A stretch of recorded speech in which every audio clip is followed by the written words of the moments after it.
calculation of moment of inertia I and radius of gyration k, and we start our analysis by finding out the momentum of inertia for a thin rod. So for that I am giving you one arrangement. So from the figure, consider a thin rod which is having a mass m and its total length is L.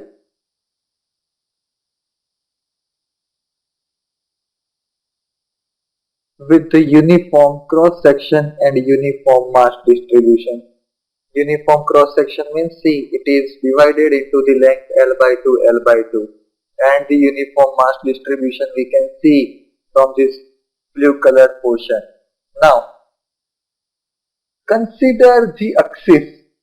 This y dash is passing through the center O, and the center O is also perpendicular to its length, and hence the origin of the coordinate system is here. We are going to denote it as the reference point. So here the reference point what we have considered is the origin itself, because of uniform cross section and uniform mass distribution. Now mass per unit length of the rod means density.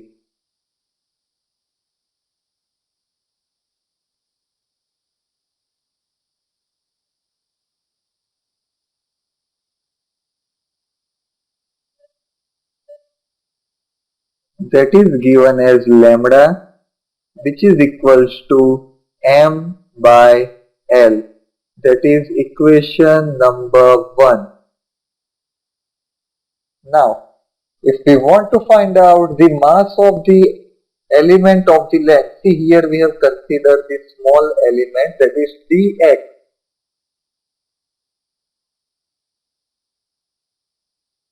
Therefore,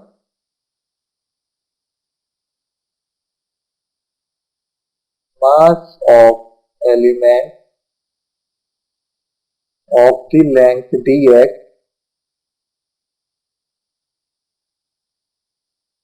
is given by lambda into dx is equals to m by L dx, that is equation number 2. Now, the moment of inertia of such kind of element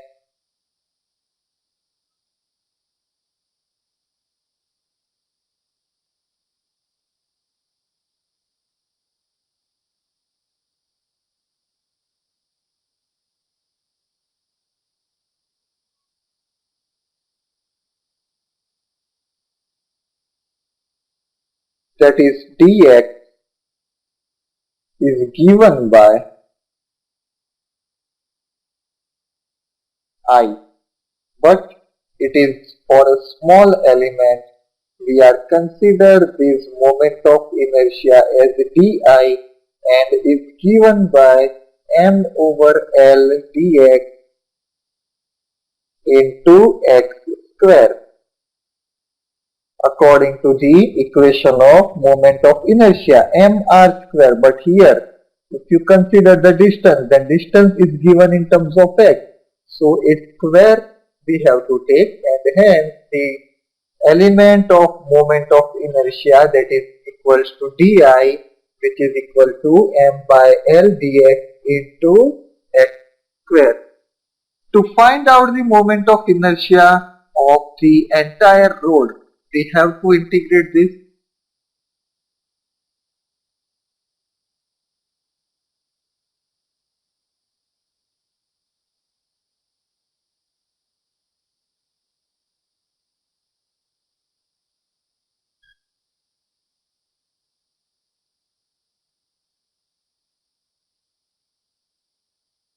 So that is given by capital I, which is nothing but the line integral of the element of moment of inertia. Now what should be the upper limit and lower limit in this particular case? So if you have clearly observed the figure, then there was a uniform cross section. So the uniform cross section is made up by dividing the thin rod in actually from the middle. So upper limit I am consider over here as positive L by 2, and the lower limit I am consider over here as negative L by 2. And now I am substituting this upper limit or lower limit with the equation number 3. Therefore,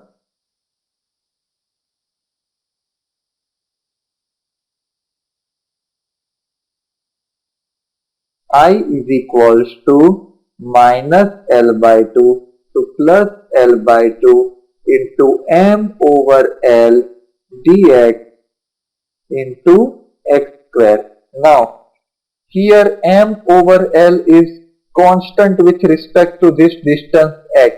So I am taking them outside of the integration, and inside the integration we have now only x square dx. Now it is very easy to integrate this term, that is equals to m over L. The value of this integration will be x cubed by 3, and the limits are minus L by 2 to plus L by 2. Now this 3 is also common, so I am also taking it outside from this limiting box. Now for limiting, first of all upper limit I will put, so that is L cube by 8 minus, this minus L by 2 will be again, and now this minus minus will become plus.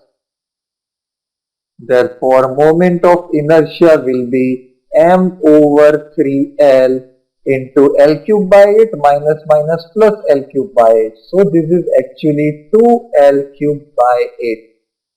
So here 1 L is cancelled. So in the numerator only L square is remaining. 2 4s are 8. So in the denominator 12 is remaining. So the final moment of inertia of the entire rod is given by I is equals to ml square by 12. But this is only for a thin rod which is having a uniform cross section. Now the reference point which you have considered here as origin is also known as geometrical center.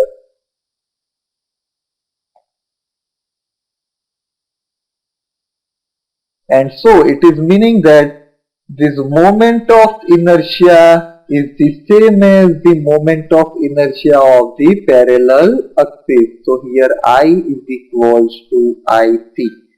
So now our second task is to find out the radius of gyration. In order to find out the radius of gyration, I will compare the equation